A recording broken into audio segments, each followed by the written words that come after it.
Hi friends. So இந்த வீடியோவில் நம்ம arithmetic operators எப்படி C# யூஸ் பண்ணுறதுங்கிற சம்மந்தமாக தான் நம்ம பார்க்க போகிறோம். ஸோ நான் வந்துட்டு ஒரு கமெண்ட் ஒன்று க்ரியேட் பண்ணிக்கிறேன் வந்துட்டு. ஸோ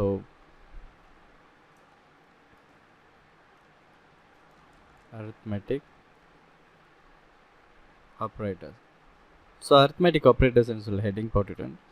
ஸோ இங்கே நான் என்ன செய்கிறேன்னு பார்த்தீங்களா இருந்தால் நான் ரெண்டு வேரியபிள்ஸ் வந்துட்டு க்ரியேட் பண்ணுறேன் நம்பரில். ஸோ இன்டீஜர் டைப்பில் n1 என்று சொல்கிற ஒரு டைப். ஸோ அதில் ஒரு 25 கொடுக்கேன். அடுத்தது வந்துட்டு இன்டீஜரில் n2ன்னு சொல்கிற ஒரு வேரியபிள் க்ரியேட் பண்ண, அதாவது நம்பர் 1 நம்பர் 2ன்னு சொல்லி ரெண்டு வேரியபிள் க்ரியேட் பண்ணுறேன். சரிங்களா? அடுத்ததில் நான் 5ன்னு சொல்லி கொடுத்து விடுறேன். ஸோ கொடுத்ததுக்கப்புறம் நான் இப்போ console.write லைனை யூஸ் பண்ணிவிட்டு நான் ஒவ்வொரு ரைட் லைன்லேயும் ஒவ்வொரு ஆப்ரேட்டர் சம்மந்தமாக நான் இங்கே சொல்கிறேன். ஸோ ஃபர்ஸ்ட்டுக்கு வந்துட்டு நமக்கு எல்லாருக்குமே தெரிஞ்ச அடிஷன்ஸ் ஆப்ரேட்டர்ஸ், அதாவது ரெண்டு நம்பர்ஸை நம்ம ப்ளஸ் பண்ண போகிறோமாக இருந்தால் என்ன நம்ம செய்யலாம் என்று சொல்லி. ஸோ இதை கொடுத்துட்டு கீழே அது ப்ளஸ் பண்ணதுக்குரிய ரிசல்ட்டை நான் கொடுக்கேன். ஸோ இப்போ ஏன் நான் அதே லைனில் கொடுக்கலைன்னு சொல்லி பார்த்தீங்களேண்டா, ஸோ நம்ம அதே லைனில் நாம் பிரிண்ட் பண்ண போகிறோம்னு சொன்னால் நம்ம அதை ஸ்ட்ரிங்காக கன்வெர்ட் பண்ணுற அந்த கோடிங்ஸ் எல்லாம் நாம் பார்க்க வேண்டியிருக்கும். ஸோ அதனால் நம்ம இப்போது தனித்தனியாக நம்ம பார்ப்போம். அதுக்கப்புறம் என்ன செய்யலாம், அதை எப்படி கன்வெர்ட் பண்ணி பார்க்குறதுங்கிறதையும் நம்ம பார்க்கக்கூடிய மாதிரி இருக்கும். ஸோ நான் ஃபஸ்ட்டுக்கு வந்துட்டு console.write லைன்னு சொல்லி கொடுத்துட்டு அடிஷன்ஸ்ன்னு சொல்லி கொடுக்கேன். ஸோ அடிஷன்ஸ் ஆப்ரேட்டர்ஸில் நான் என்ன செய்கிறேன், திருப்பி அதுக்கப்புறம் console.write லைன்னு சொல்கிறதுக்குள்ளே n1 + n2, அதாவது ஜஸ்ட் நான் ரெண்டு நம்பர்ஸை ப்ளஸ் பண்ணுறேன். ஸோ நம்ம எல்லாருக்குமே தெரியும், நம்ம கன்சோலில் வந்துட்டு ஹோல்ட் பண்ணி வைக்கணுமாக இருந்தால் console.read கீ இல்லாட்டி ரீட் லைன் ஏதாவது ஒரு ஆப்ஷனை வந்துட்டு நம்ம இங்கே யூஸ் பண்ணணும்னு சொல்லி. ஸோ இப்போ நான் கொடுத்துட்டு இப்போ எக்ஸிக்யூட் பண்ணுறேன்னு பாருங்கள். ஸோ ரெண்டு நம்பர்ஸை ப்ளஸ் பண்ணி எனக்கு 30 சொல்கிற விட வந்துட்டு எனக்கு இங்கே டிஸ்பிளே ஆகிருக்கு. பர்ஃபெக்ட். ஸோ இதை அடிஷன் ஆப்ரேட்டர்ஸ் யூஸ் பண்ணுறதுக்குரிய ரெண்டு நம்பர்ஸை ப்ளஸ் பண்ணி அதுக்குரிய அவுட்புட் வரும். நான் இங்கே காப்பி பேஸ்ட் பண்ணிட்டேன். ஸோ காப்பி பேஸ்ட் பண்ணதுக்கப்புறம் இங்கே நான் என்ன செய்ய போகிறேன், சப்ஸ்ட்ராக்ஷன்ஸ், அதாவது ரெண்டு நம்பர்ஸை கழிக்கும் போது என்ன விட வரும்னு சொல்லி நம்ம பார்க்குறதுக்கு நம்ம இந்த நம்ம அரித்மெட்டிக் ஆப்ரேட்டர்ஸ் நம்ம யூஸ் பண்ண போகிறோமாக இருந்தால் கண்டிப்பாக வந்துட்டு நம்ம என்ன செய்யணும், இதை வந்துக்கிட்டு இந்த ஒரு நம்பரில் தான் நம்ம யூஸ் பண்ணி பார்க்கலாம். ஒன்று நம்ம இது ஃப்ளோட்டாக இருக்கலாம், அப்படி இல்லைன்னு சொன்னால் இன்டீஜர், அப்படி இல்லையாட்டி டபுள், ஏதாவது ஒரு டேட்டா டைப் இருக்கலாம். பட் இது நம்பர் டைப்பாக இருக்கணும். ஸோ ஸ்ட்ரிங் டைப்பில் இந்த சப்ஸ்ட்ராக்ஷன்ஸ் எல்லாம் நம்ம யூஸ் பண்ண எல்லாமே இருக்கும். ஸோ அதே மாதிரி அடுத்த ஆப்ரேட்டர்ஸ் வந்துட்டு பார்த்திங்கன்னா நம்ம எல்லாத்துக்கும் முறையே காமனான ஒரு அவுட்புட்டை நம்ம பார்ப்போம். ஸோ அடுத்தது ரெண்டு நம்பர்ஸை பெருக்கிறதுக்குரிய option, so multiplications. Okay, so multiplication கொடுத்துறேன். ஸோ இந்த இடத்த வந்துட்டு நான் மல்டிப்ளிகேஷன்ஸ்க்குரிய நோட்டேஷன்ஸ் கொடுக்குறேன். ஸோ ஸ்டார் மார்க் கொடுத்து விட்டேன். ஸோ அடுத்தது திருப்பியும் காப்பி பேஸ்ட் பண்ணுறேன். ரெண்டு நம்பர்ஸை பிரிக்கிறதுக்குரியது, ஸோ டிவிஷன்ஸ். ஸோ பிரிக்கிறதுக்குரிய டிவிஷன்ஸ் ஆப்ரேட்டர்ஸை இங்கே நான் யூஸ் பண்ணியிருக்கேன். ஸோ அதுக்கப்புறம் திருப்பியும் காப்பி பேஸ்ட் பண்ணுறேன். இங்கே வந்துட்டு மூடல் ஆப்ரேட்டர்ஸ் யூஸ் பண்ணுறேன். ஸோ மூடல் ஆப்ரேட்டர்ஸ்ன்னு சொல்லும்போது ஸோ நம்ம நிறைய பேருக்கு தெரியாத ஒரு கன்செப்ட் இது. ஸோ நமக்கு கூட்டல் தெரியும், கழித்தல் தெரியும், அதே மாதிரி பெருக்கல், அதே மாதிரி பிரித்தல், இந்த எல்லா ஆப்ரேட்டர்ஸுமே நமக்கு தெரிஞ்சது. ஆனால் இங்கே மூடல் ஆப்ரேட்டர்ஸ் நமக்கு தெரியாத ஆப்ரேட்டர். ஸோ இங்கே வந்துட்டு நம்ம பர்சன்டேஜ்க்குரியதை நம்ம கொடுப்போம். ஸோ இப்போ நான் கொடுக்கும்போது எனக்கு மூடல் ஆப்ரேட்டர்ஸில் வரப்போகிற அவுட்புட் என்னையாக இருக்குமென்னு சொல்லி பார்த்தீங்களா, கண்டிப்பாகவே எனக்கு 0 தான் இருக்கும். என்ன காரணம்னு சொல்லி பார்த்தீங்களா இருந்தால், மூடல் ஆப்ரேட்டர்ஸ்ன்னு சொல்கிறது இந்த 25-ஐ இந்த 5ஆல் டிவைட் பண்ணிகிட்டே வரும்போது மீதியாக ஏதாவது வேல்யூஸ் வருமெண்டா இந்த மூடல் ஆப்ரேட்டர்ஸ் நமக்கு தரும். உதாரணமாக இந்த இடத்த நான் 25க்கு பதிலாக 26 கொடுத்துருந்தேன்னா இருந்தால் எனக்கு 1ங்கிற விட வரும். ஏன் 26ல் 5 எடுத்துகிட்டு வரும்போது எனக்கு என்ன செய்யும், கண்டிப்பாக மீதி 1 வரும். ஸோ அந்த 1 வந்துட்டு இங்கே ரிட்டர்ன் பண்ணி தரும். இல்லாட்டி இங்கே 27 கொடுத்துருந்தேன்னா இருந்தால் எனக்கு அதுக்குரிய அவுட்புட் இங்கே கிடைக்கும். ஸோ நமக்கு 2 மீதியாக கிடைச்சிருக்கும்.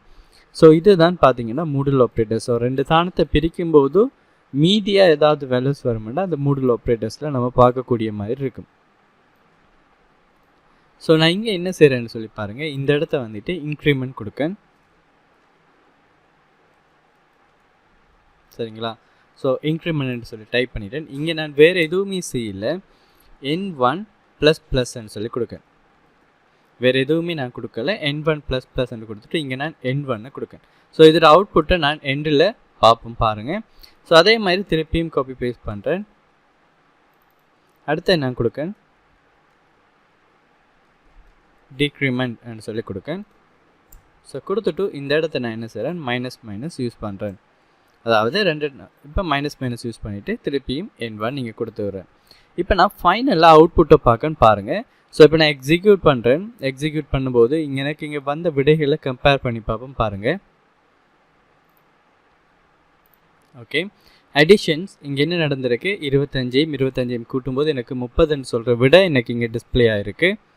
அதே மாதிரி பார்த்தீங்களா இருந்தால் அடுத்தது நான் சப்ஸ்ட்ராக்ஷன்ஸ் யூஸ் பண்ணியிருக்கேன். ஸோ சப்ஸ்ட்ராக்ஷன் யூஸ் பண்ணும்போதும் எனக்கு இங்கே என்ன நடந்திருக்கு, 2 நம்பர்ஸை கழிக்கும்போது எனக்கு 25லேருந்து 5 கழிக்கும்போது எனக்கு வந்த விட எனக்கு டிஸ்பிளே ஆகிருக்கு 20ன்னு சொல்லி. அடுத்தது மல்டிப்ளிகேஷன், 2 நம்பர்ஸை பெருக்கிறேன். அப்போ 25 5ஆல் பெருக்கும்போது 125ன்னு சொல்கிற விட எனக்கு டிஸ்பிளே ஆகிருக்கு. அடுத்தது பார்த்தீங்கன்னு சொன்னால் டிவிஷன்ஸ், 2 நம்பர்ஸை பிரிக்கும்போது வார விட. ஸோ அப்போ 25ல் 5 எனக்கு 5 தரம் இருக்குங்கிற டிஸ்பிளே ஆகிட்டுது. நான் ஏற்கனவே சொன்னது போல் மோடுல் ஆப்ரேட்டர்ஸ் யூஸ் பண்ணும்போது எனக்கு என்ன செய்திருக்கு, 2 நம்பர்ஸை பிரிக்கும்போது ஃபைனலாக எனக்கு வந்து அவுட்புட் என்னன்னு பார்த்தீங்கன்னா 0. அப்போ ஏன் நீங்கள் 0 வந்ததுன்னு சொல்லி பார்த்தீங்களா இருந்தால் 25லேருந்து 5 அடுக்கும்போது மீதியாக எனக்கு எந்த ஒரு தானமுமே வர இல்லை. ஸோ இது வந்துட்டு மோடுல் ஆப்ரேட்டர். அடுத்தது பார்த்தீங்களா இருந்தால் இங்கே 25 தான் இருக்குது n1க்குள்ளே. ஆனால் இந்த இன்க்ரிமெண்ட்டில் எனக்கு டிஸ்பிளே பண்ணும்போது 26 வந்து டிஸ்பிளே ஆகிருக்கு. சரிங்களா, என்ன காரணம்னு சொல்லி பார்த்தீங்களா இருந்தால் n ப்ளஸ் ப்ளஸ்ன்னு சொல்லி ஆப்ஷன்ஸ் நம்ம கொடுக்கும்போது நமக்கு என்ன நடக்கும்னா n1ல் என்ன வேல்யூஸ் இருக்கோ அந்த வேல்யூஸோட 1 இன்க்ரிமெண்ட் ஆகி காட்டும். சரிங்களா, அதனால தான் அப்போ இங்கே இன்க்ரிமெண்ட் ஆகிட்டுது. இங்கே நான் n1 டிஸ்பிளே பண்ணும்போது எனக்கு என்ன நடந்திருக்கு, 26 சொல்லி டிஸ்பிளே ஆகிருக்கு. அப்போ அடுத்தது திருப்பி ஏன் 25 சொல்லி டிஸ்பிளே ஆகிருக்கு, ஆல்ரெடி 26 ஆகிட்டு தானேன்னு சொல்லி பார்த்தீங்களா இருந்தால் இங்கே வந்துட்டு திருப்பி 26லேருந்து மைனஸ் கொடுத்தா ஒரு நம்பர் வந்துட்டு அதுலேருந்து கழிப்படும். இப்போ எப்படி ப்ளஸ் ப்ளஸ் கொடுக்கும்போது ஒரு நம்பர் கூட்டப்படுதோ அதே மாதிரி மைனஸ் கொடுக்கும்போது ஒரு நம்பர் அதுலேருந்து கழிப்படும். ஸோ அதனால தான் நமக்கு என்ன செய்திருக்குன்னு சொல்லி பார்த்தீங்களா இருந்தால் இங்கே இந்த மாதிரி அவுட்புட் வந்து டிஸ்பிளே ஆகிருக்கு. சரி, நான் ஆல்ரெடி சொன்ன மாதிரி இதை நம்ம ஏன் ஒரே வேல்யூஸில் ஒரே இதில் நம்ம எழுத இல்லாது என்று சொல்லி பார்ப்போம். நான் இங்கே போயிட்டு என்ன செய்கிறேன், இந்த இடத்த ப்ளஸ் கொடுத்துட்டு ஓகே ரன் ஆகிட்டு இருக்கும்போது கோடிங் எழுத இல்லாது. ஸோ நான் ஸ்டாப் பண்ணிவிட்டேன். இங்கே நான் என்ன செய்கிறேன்டா, ப்ளஸ் பண்ணிவிட்டு இங்கே நான் போட்டு விட்றேன், இந்த இதை எடுத்து விடுறேன். இப்போ நான் 1க்கு செக் பண்ணி பார்க்கேன். இப்போ எக்ஸிக்யூட் பண்ணும்போது எனக்கு கண்டிப்பாகவே இங்கே என்ன செய்திருக்குன்னு சொல்லி பார்த்தீங்கன்னா விட எனக்கு பிள்ளையாகவே வந்திருக்கு.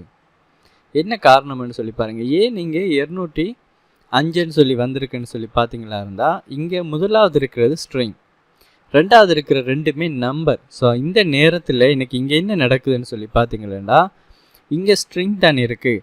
ஸோ அதனால் இந்த வேல்யூஸையும் இந்த வேல்யூவையும் ஸ்ட்ரிங் எப்படி கூட்டுப்படுமோ அதே மாதிரி கூட்டுப்பட்டிருக்கு பாருங்கள். ஸோ அடிஷனுக்கு பக்கத்தில் 25 போடுபட்டிருக்கு, n1 25 போடுபட்டிருக்கு. அதுக்கப்புறம் திருப்பி இந்த 25க்கு அப்புறம் n2க்குள்ளே என்ன பெறுமதி இருக்கோ அந்த பெறுமதி போடுபட்டிருக்கு. ஸோ அதனால தான் எனக்கு இந்த விட எனக்கு இங்கே டிஸ்பிளே ஆகிருக்கு. ஸோ நான் இங்கே என்ன செய்கிறேன்டா, ஓப்பன் க்ளோஸ் ப்ராக்கெட் பண்ணுறேன். இந்த நம்பர் ரெண்டையுமே சேர்த்த மாதிரி ஒரு ப்ராக்கெட் ஒன்று பண்ணி விடுறேன். பண்ணி விட்டுட்டு இப்போ எக்ஸிக்யூட் பண்ணுறேன்னு பாருங்கள். எனக்கு இப்போது சரியான விட டிஸ்பிளே ஆகிருக்கு. இப்போது இங்கே ஏன் எனக்கு சரியான விட வந்திருக்குன்னு சொல்லி பார்த்தீங்களா இருந்தால் இந்த 2 ப்ராக்கெட் பண்ணும்போது இந்த அடிஷன் என்று சொல்கிற இந்த டெக்ஸ்டையும் அதாவது இந்த ஸ்ட்ரிங்கையும் இந்த 2 நம்பர்ஸையும் கூட்டி வர விடையையும் ஜாயின் பண்ணி விடுங்க. இந்த ப்ளஸ் ஆப்ரேட்டர்ஸ் யூஸ் பண்ணப்பட்டிருக்கு. சரிங்களா, ஸோ இதுதான் நீங்கள் கொடுத்துருக்கிறது. அப்போ நான் இங்கே என்ன செய்யணுமெண்டா, இங்கே நான் வேல்யூஸை ப்ளஸ் பண்ணி பின்னுக்கு ஜாயின் பண்ணும்போது கண்டிப்பாக நான் ப்ராக்கெட் ஒன்றுக்குள்ளே தான் அதை எழுதணும். ஸோ நான் ப்ராக்கெட்டுக்குள்ளேயே காப்பி பண்ணி போட்டு விடுறேன். நீங்கள் ஒரு console.write லைனுக்குள்ளேயே நீங்கள் இதை எழுதிக்கக்கூடிய மாதிரி இருக்கும். இந்த மாதிரி நீங்கள் செய்தீங்களா இருந்தால், அப்படி இல்லாமல் நீங்கள் டைரெக்டாகவே ப்ளஸ்ஸோ மைனஸோ இல்லை மல்டிப்ளிகேஷனோ நீங்கள் யூஸ் பண்ணிங்களா இருந்தால் ஒரு டெக்ஸ்ட்டுக்கு என்ன ஒர்க் நடக்குமோ அதே வேலை தான் உங்களுக்கு நடக்க போகுது. ஸோ இப்போ உதாரணமாக இந்த இடத்த பாருங்கள், நான் ப்ராக்கெட் கொடுக்காமல் இதை எக்ஸிக்யூட் பண்ணி காட்டுறேன். எக்ஸிக்யூட் பண்ணுறேன். இங்கே என்ன நடக்குதுன்னு சொல்லி பாருங்கள். ஸோ இங்கே ப்ளஸ் யூஸ் பண்ணப்பட்டிருக்கு. டிவிஷனில் வந்துட்டு என்ன நடந்திருக்குன்னு பாருங்கள். ஸோ டிவிஷனில் எனக்கு இங்கே 500 விட வந்திருக்கு. ஏன் நீங்கள் எனக்கு 500 விட வந்திருக்கு? நீங்கள் சொன்ன மாதிரி ப்ராக்கெட் யூஸ் பண்ணாட்டி கண்டிப்பாக ஜாயிண்ட் ஆகி தானே வந்திருக்கணும்னு சொல்லி கேட்டிங்களா இருந்தால் இங்கே டிவிஷன் யூஸ் பண்ணியிருக்கேன். ஸோ 2 ஸ்ட்ரிங்கை நம்ம டிவிஷனில் யூஸ் பண்ண மாட்டோம், சரிங்களா? அதனாலேயே அதை ஐடென்டிஃபை பண்ணிக்கிடுது என்ன செய்திருக்கு. இது ரெண்டுமே நம்பர்ஸுக்குரிய ப்ராசஸ் பண்ணணும். இங்கே நம்ம ப்ளஸ் பண்ணும்போது இதுக்குரிய ப்ராசஸ் பண்ணணும்னு சொல்லி. ஸோ அப்போ மல்டிப்ளிகேஷன்ஸுக்கும் நம்ம அதை ரிமூவ் பண்ணி போட்டும் செய்யக்கூடிய மாதிரி இப்போ மைனஸ் கொடுத்துணும். இப்போ எக்ஸிக்யூட் பண்ணுற பாருங்கள், எனக்கு இங்கே எரர் காட்டுது. இன்னும் சொல்லி பார்த்தீங்கன்னா இந்த இடத்த வந்துட்டு நம்மளால் மைனஸும் ப்ளஸும் யூஸ் பண்ணியிருக்கோம். அப்போது சப்ஸ்ட்ராக்ஷன்ஸை ப்ளஸ் பண்ணி பார்க்குது, அதுக்கப்புறம் இதை மைனஸ் பண்ண ட்ரை பண்ணுது. அப்போது ஒரு டெக்ஸ்ட்டாக இன்னொரு டெக்ஸ்ட்டை கழிக்க இல்லாது. ஸோ அதனால் இந்த இடத்த நம்ம ப்ராக்கெட் கொடுத்துருக்கோம். ஸோ அப்போ காமனான வே வந்துட்டு நீங்கள் என்ன செய்யுங்கண்டா, ஸோ அதுக்காக வேண்டி தான் நான் ப்ராக்கெட் போட்டுக்கணும். காமனான வே என்னன்னு சொல்லி பார்த்தீங்கன்னா, நீங்கள் ஒரு டெக்ஸ்ட்டோட நீங்கள் இந்த 2 வேல்யூஸை நீங்கள் கழிச்சோ அல்லது கூட்டினதுக்கு அப்புறம் நீங்கள் ஜாயின் பண்ண விரும்புனீங்களா இருந்தால் கண்டிப்பாக அந்த மெத்தமெட்டிக் கால்குலேஷன், அதாவது இந்த அரித்மெட்டிக் ஆப்ரேட்டர்ஸ் வந்துட்டு நீங்கள் யூஸ் பண்ணுற சந்தர்ப்பங்களில் நீங்கள் ப்ராக்கெட் யூஸ் பண்ணி செய்கிறது ரொம்ப பொருத்தமான ஒரு வேயாக இருக்கும். நிறைய ப்ராப்ளம் அதை இல்லாமல் கொண்டு வந்து தரும், சரிங்களா? ஸோ அதனால் நம்ம காமனான வே வந்துட்டு எல்லாத்துக்குமே காமனான வே நம்ம ப்ராக்கெட் யூஸ் பண்ணி செய்துக்கோம். ஸோ அந்த வேயிலே கோடிங்ஸ் எழுத பழகும் போதும் ஸோ உங்களுக்கான கன்ஃபியூசன் வராமல் இருக்கும். ஸோ நிறைய லாங்குவேஜஸ் நீங்கள் படிச்சுக்குவீங்க.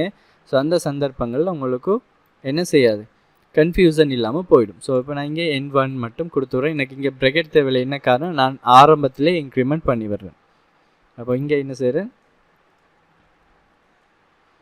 N1 கொடுத்து விட்றேன். கீழே பிரிண்ட் தேவையில்லை. பாருங்கள், நான் இப்போ ஒவ்வொரு பிரிண்ட்டாக நான் இங்கே கொடுத்துருக்கேன். ஸோ இப்போ நான் எக்ஸிக்யூட் பண்ணுறேன்னு பாருங்கள், எனக்கு எந்த ஒரு ப்ராப்ளமும் இல்லாமல் நான் என்ன வேல்யூஸ் எக்ஸ்பெக்ட் பண்ணணும் பாருங்கள். 25 கூட்டும்போது 30 சொல்கிற விட வந்திருக்கு. 25 5 கழிக்கும்போது 20 விட வந்திருக்கு. அதே மாதிரி 25 5 பெருக்கும்போது 125 விட வந்திருக்கு. அதே மாதிரி 25 பிரிக்கும்போது எனக்கு 5 சொல்கிற விட வந்திருக்கு. 2 மோடுல் பார்க்கும்போது எனக்கு மீதி எதுவுமே இல்லை, அதனால 0 வந்திருக்கு. 1 இன்க்ரீஸ் பண்ணும்போது 25 வந்துட்டு 26 டிஸ்பிளே ஆகுது. இன்க்ரீஸ் ஆன 25 6 1 கழிக்கும்போது 25 சொல்லி எனக்கு டிஸ்பிளே ஆகிருக்கு. ஸோ இதுதான் பார்த்தீங்கன்னு சொன்னால் நீங்கள் அரித்மெட்டிக் ஆப்ரேட்டர். ஸோ இந்த அரித்மெட்டிக் ஆப்ரேட்டர்ஸில் இந்த மாதிரியான ஆப்ரேட்டர்ஸ் தான் வந்து நம்ம இங்கே யூஸ் பண்ணுவோம். ஸோ நீங்களும் ப்ராக்டிஸ் பண்ணி பாருங்கள். அடுத்த வீடியோவில் பார்க்கலாம். தேங்க்யூ ஃபார் வாட்சிங்.